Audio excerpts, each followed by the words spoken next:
Bonjour, on va étudier ensemble le décès de Moshe Rabbeinu. Souvent, la veille de notre paracha, ça tombe le 7 Adar. Le 7 Adar, c'est le jour de la naissance de Moshe Rabbeinu et le jour de la mort de Moshe Rabbeinu. Moshe Rabbeinu, il a vécu 120 ans. Akadosh Baruch Hu memale shnotehem shel tzadikim, comme c'est marqué dans Sefer Shemot, Perek Rav Gimel, et mispar yamecha amale. C'est-à-dire, Akadosh Baruch Hu, toujours quand c'est un tzadik, Akadosh Baruch Hu, il laisse la vie remplie. C'est-à-dire quoi rempli? C'est un cercle fermé. Le jour de sa naissance, c'est le jour de son départ. Moshe Rabbeinu, il est né le 7 Adar, et il est mort le 7 Adar 120 ans après. Le 7 Adar, il y a des gens qui ont l'habitude de jeûner et aussi en même temps d'étudier le Seder Tikkun Zayin Adar. C'est un Seder, c'est des études qu'on fait pour le 7 Adar. Dans le Midrash, c'est rapporté, au moment que la fin de Moshe Rabbeinu est arrivée, et Moshe Rabbeinu, il a vu que c'était fini pour lui, que ça a été une gzera, c'était tamponné. Tout de suite, il a fait un cercle. Il est rentré dans ce cercle et il a dit à Kadosh Baruch Hu, Ribono shel Olam, Eni zaz mikan ad shetevatel gezera zo, le maître du monde, je ne sortirai pas de ce cercle tant que tu annules pas cette gezera. Tout de suite, il s'est mis du sable sur lui comme un endeuillé, et il a déchiré ses habits, et il a commencé à prier à Hachem, à tel point que les astres, les ciels, le soleil, la lune, tous les astres, ils ont tremblé. Ils ont cru qu'Akadosh Baruch Hu, il veut recommencer à créer le monde à nouveau. Il veut détruire le monde et reconstruire à nouveau. Jusqu'à qu'il y a une voix céleste qui est sortie et qu'elle leur a dit non. Akadosh Baruch Hu, il veut prendre la neshama de Moshe Rabbeinu et c'est Moshe Rabbeinu qui prie. Akadosh Baruch Hu, tout de suite, il a prévenu dans tous les cieux, il y a 7 cieux, dans tous les cieux, dans toutes les portes qu'il y a, de ne pas accepter la prière et ne pas laisser passer la prière de Moshe Rabbeinu et ne rien venir demander devant lui pour Moshe Rabbeinu.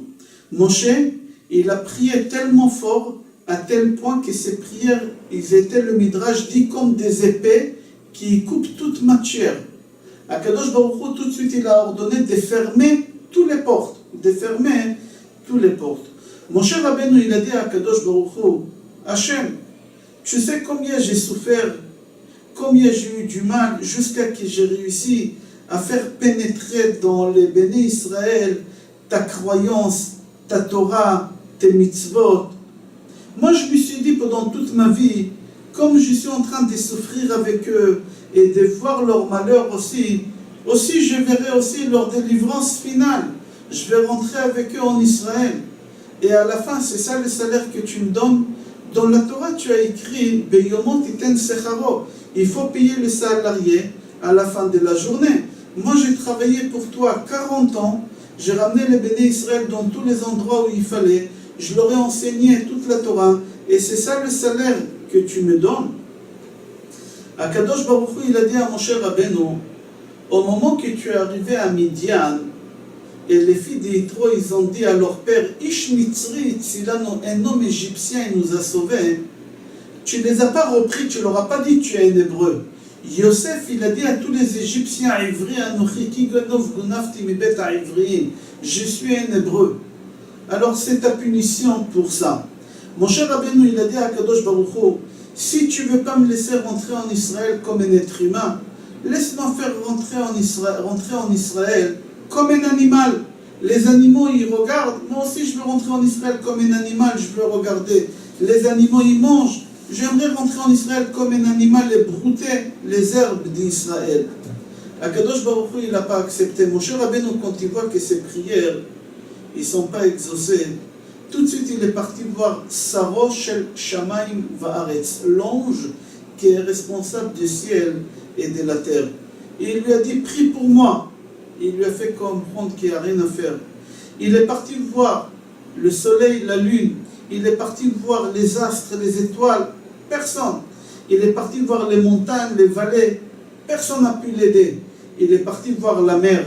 La mer, elle lui a dit, Ata ben Amram, c'est toi le fils d'Amram, c'est toi que tu m'as frappé, que tu m'as coupé en 12.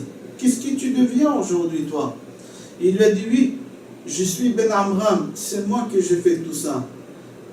Avant, j'étais comme un roi, j'ai régné sur le monde. Aujourd'hui, personne ne veut m'écouter. Moshe Rabbeinu, il est parti voir des anges beaucoup plus élevés et il leur a demandé. Et ils lui ont dit, pourquoi tu te fatigues? Pourquoi tu te donnes autant de mal? Shama'anu me'achrei apargod, on a entendu derrière une voile qu'on ne peut rien faire, c'est une xéra, c'est un décret, on ne peut pas l'annuler. Tout de suite, Moshe Rabbeinu, il a attrapé sa tête avec ses deux mains. Il a crié, il a pleuré, il a dit, vers qui je peux me retourner? Vers qui je peux demander d'aide?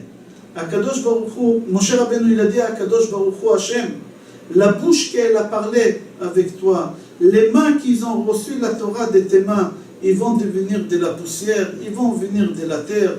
Akadosh Baruch Hu, il lui a dit, c'est comme ça l'homme, il n'y a rien à faire, dor olech vedor ba. C'est une génération qu'elle s'en va, une autre génération elle vient, et maintenant c'est Yehoshua qui va te remplacer. Alors Moshe, il a dit à Akadosh Baruch Hu, tu fais tout ça pour que Yehoshua il me remplace? Fais-moi remplacer par Yehoshua, et moi je deviens son élève, et laisse-moi vivre. Akadosh Baruch Hu, il lui a dit d'accord. Le lendemain matin, Yehoshua bin Nun, c'est lui qui donne le cours, et Moshe Rabbeinu, il s'assoit comme un élève. Yehoshua, il n'a pas pu supporter ça, il a déchiré ses habits, et il a dit à Moshe Rabbeinu, viens donner le cours toi. Moshe, il lui a dit, j'ai pas le droit. Et Yehoshua, il a donné le cours. À la fin du cours, Yehoshua, il est parti au Mishkan. Moshe Rabbeinu, il l'a accompagné. Et Yehoshua, il lui a dit, tu n'as pas le droit de rentrer, tu restes à l'extérieur, c'est moi que je rentre maintenant. Yehoshua, il est rentré. Normalement, toujours, c'était Moshe qui est rentré, Yehoshua, il attendait à l'extérieur. Maintenant, c'est Yehoshua qui est rentré, Moshe, il est resté à l'extérieur. Après quelques heures, Yehoshua, il sort, et Moshe lui dit, qu'est-ce qui t'a dit Hachem? Yehoshua, il lui a dit, toi, quand tu es rentré, quand tu sortais, tu me disais, qu'est-ce que Hachem te disait? Non. Moshe Rabbeinu, il avait une jalousie tellement forte qu'il a dit à Kadosh Baruch Hu, tue-moi 100 fois et pas une jalousie. La jalousie, c'est très, très dur. Akadosh Baruch Hu, il a demandé à Gabriel, l'ange Gabriel, d'aller ramener la neshama de Moshe. Gabriel, il a dit à Akadosh Baruch Hu, je ne peux pas. La neshama de Moshe, elle est équivalente de tous les âmes juifs. Si je prends la neshama de Moshe, c'est comme si j'ai pris la neshama de tous les juifs, je ne peux pas faire une chose pareille. Akadosh Baruch Hu, il a dit à Michael, va chercher la neshama de Moshe. Michael, il a dit à Akadosh Baruch Hu, moi j'étais son maître. Comment un maître, il peut voir la mort de son élève? Je ne peux pas avoir une chose pareille. Akadosh Baruch Hu, il a dit à l'ange, Samech Mem Aleph Lamed. Je ne veux pas citer son nom, mais j'ai dit les lettres, Samech Mem Aleph Lamed. Et il lui a dit, va chercher la neshama de Moshe. Cet ange a haïssé Moshe Rabbeinu, a haïssé l'ange Michael. Tout le temps il disait, cet ange, quand est-ce que je verrai l'ange Michael pleurer? C'est mon rêve. Là maintenant c'est une occasion, je vais le faire pleurer. Et cet ange il est parti avec une méchanceté horrible et l'épée dans la main chez Moshe Rabbeinu. Et il a trouvé Moshe Rabbeinu en train d'écrire le nom de Hachem, le vrai nom de Hachem. Et son visage il rayonnait comme le soleil, et Moshe ressemblait comme un ange de Hachem. Il a eu peur, il n'a pas pu ouvrir sa bouche. Moshe Rabbeinu lui a dit, Racha, Malecha Kan, qu'est-ce que tu cherches, qu'est-ce que tu veux? Et il lui a dit, je viens prendre ta neshama. Moshe Rabbeinu lui a dit, qui t'a envoyé? Il lui a dit, Hachem, le créateur de toutes les créatures sur terre. Moshe Rabbeinu lui a dit, va-t'en. Je veux faire des prières et des louanges à Hachem. L'ange lui a dit, tu t'es pris pour qui toi pour faire des louanges? Il y en a déjà qui font des louanges avant toi. Comme c'est marqué, Hashamayim mesaprim kevod el. Moshe Rabbeinu il lui a dit, moi j'ai fait taire le ciel. J'ai fait taire tout le monde. Comme il est dit, Aazino hashamayim va'adabera ve'tishma haaretz imrepi. Moi quand j'ai fait des louanges, tout le monde se taise. L'ange il a dit, j'ai pas peur de toi. Toutes les créatures sur terre, leur neshama elle est dans mes mains. Je peux prendre leur neshama. Mon cher Rabbeinu lui a dit, moi je suis plus fort que toute la créature, tout entière, tu la prends et tu l'unis en une seule neshama, je suis plus fort que. Je suis le fils d'Amram, j'ai eu une prophétie à l'âge de 3 ans. Je suis rentré dans le palais de roi, j'ai pris la couronne de sa tête et j'ai mis sur ma tête.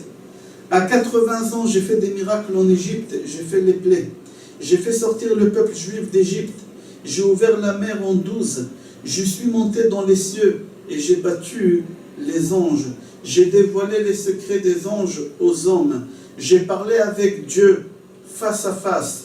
J'ai reçu la Torah de la droite de Hachem. J'ai enseigné la Torah au béni Israël. J'ai arrêté la lune et le soleil. Est-ce qu'un homme il peut faire une chose pareille? Dans le Midrash, ils disent encore beaucoup de choses que Moshe a dit, mais je ne vais pas citer toutes les choses. Va-t'en d'ici, je ne te donne pas l'autorisation de prendre ma neshama.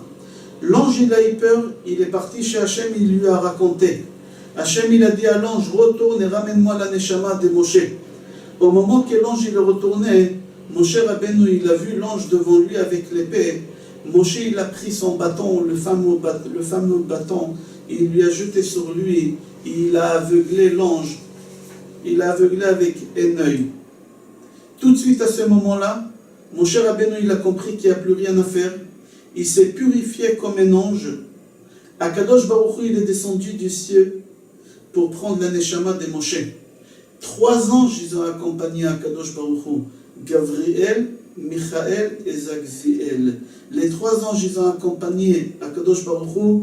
Michael il a dressé le lit, Gabriel le coussin et Zagziel le drap. Gabriel il s'est mis à la droite, Michael il s'est mis à la gauche. Et Akadosh Baruch Hu il a dit à Moshe Rabbeinu, ferme tes yeux. Moshe il a fermé ses yeux. Mets tes mains sur ta poitrine. Il a mis ses mains sur sa poitrine. Redresse tes pieds. Il a redressé ses pieds. Akadosh Baruch Hu il a parlé à la neshama de Moshe, il a dit à la neshama, ma fille, 120 ans je t'ai donné dans ce corps. Ça y est, c'est fini. Sors. La neshama elle n'a pas voulu. Akadosh Baruch Hu il a dit à la neshama, sors ma fille. Et je te placerai sous mon trône, où il y a les chérubins, où il y a les anges de feu. La neshama, elle a accepté. Et à ce moment-là, Akadosh Baruch Hu, il a embrassé Moshe Rabbeinu, il a pris la neshama mitat neshika. Tout de suite, Ruach HaKodesh Bachta, Shamayim Bachu, Malachim Bachu, Bnei Israël Bachu, Zechuto Tagen Alenu. Bracha ve'atzlacha et kol tov.